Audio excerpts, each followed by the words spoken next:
Hello and welcome to the May Sunday Scoop. May was a fairly exciting month for us.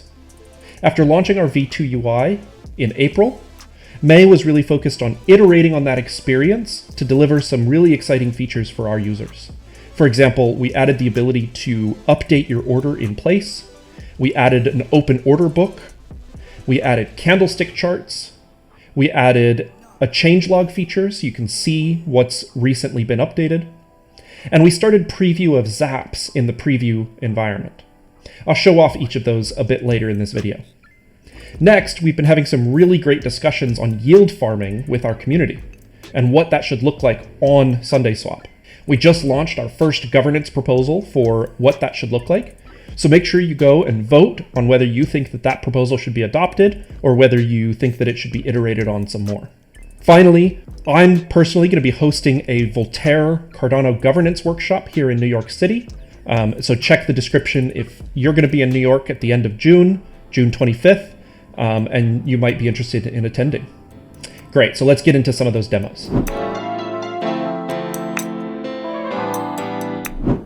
All right, so let's take a look at the new features that we've delivered in May.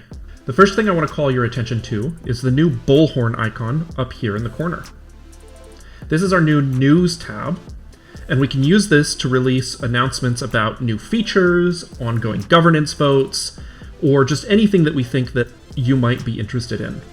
So we hope this will be a really effective tool to keep people informed about what we're working on. Next, you can see in the middle here, we've added candlestick charts.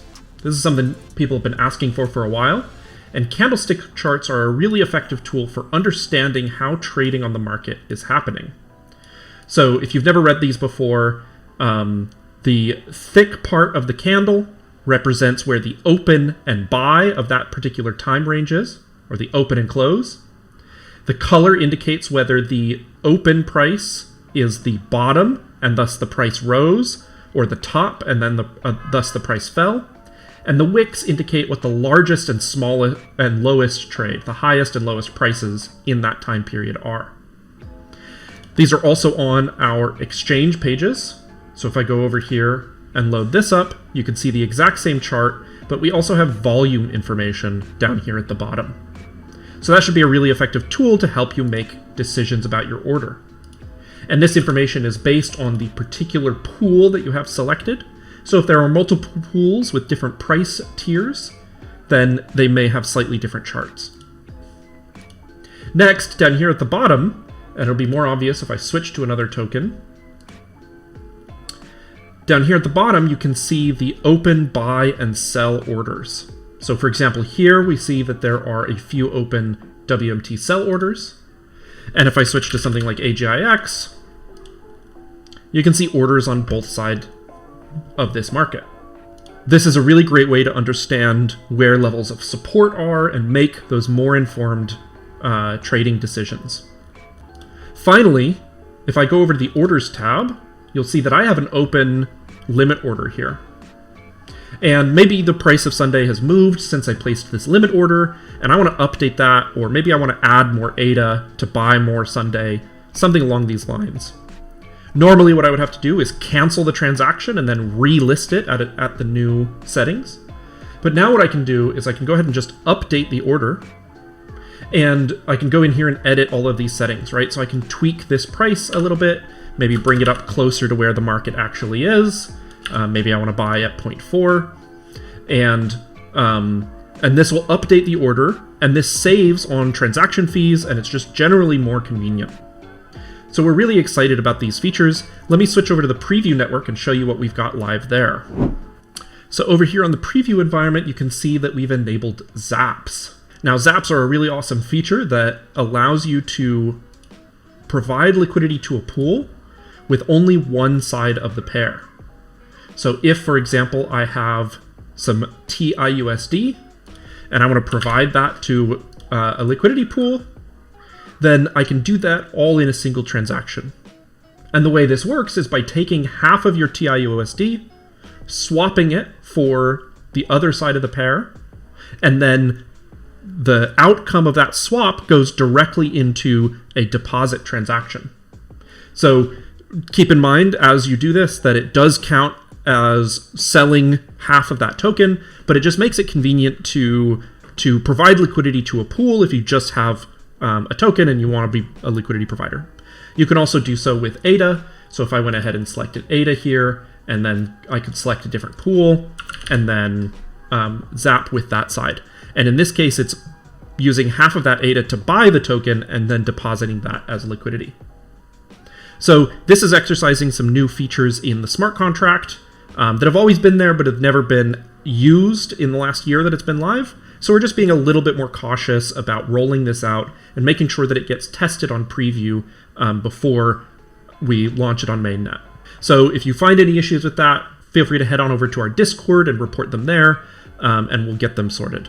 So that's it for features we developed in May, but I'm really excited about what we can show you for what we've developed in June. Let's move on to the next segment.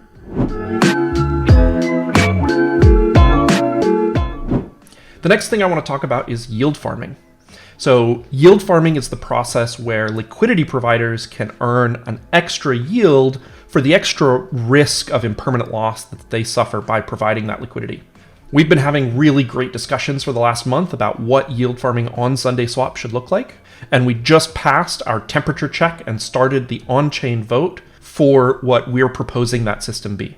You can go to forum.sundaeswap.finance or governance.sundaeswap.finance to read more about that. But in summary, what we're proposing is that there is a kind of fixed daily emission of Sundae tokens that's updated every 3 months by the DAO. And those tokens are split among a set of pools that are chosen by the Sundae token holders. So Sundae token holders can lock up their Sundae tokens and advocate for or delegate to different liquidity pools. And those liquidity pools are the ones that receive this daily emission of yield farming rewards. And this allows the Sundae token holders to exercise their voice in deciding what pairs the DEX needs to incentivize and attract liquidity for. So we're really excited about this this system that puts the control in the hands of the DAO and the Sundae token holders. So go and read through that proposal and vote your conscience on it. And we're excited to see what the outcome of that is. Finally, at the end of this month, on June 25th, I'll be hosting a workshop here in New York City. The workshop is going to focus on Cardano governance. So if you don't know, there's all these discussions and all these workshops around the world trying to establish and tease out the best design for a minimum viable governance for Cardano. Governance is maybe the reason I got into blockchain, and so this is something that excites me a lot, and so I'll be hosting a workshop where people can come and talk about what this design should look like, and we can summarize and present our feedback to IOG and to the wider Cardano community. We'll go where the conversation leads us, but absent anything else to talk about, I think it would be really interesting to focus on how do we measure the success of that governance? How do we check that the votes that are being held and the outcomes of those votes are really aligned with the Cardano community? How do we check that the voters in the Cardano community are informed and making good choices, and that the outcomes that were presented in the proposals match up with the reality that evolves? So that'll be a really interesting discussion that I think we can have. If you're interested in attending that, if you'll be in the city, go to workshop.sundaeswap.finance, and there's a small form that you can fill out. We're likely going to have some merch and some food, and we're really going to try and make it a great time. Well, that's it for this Sunday Scoop. It was a fairly exciting month, and I'm really excited to see what June has in store for us. Until then, bye.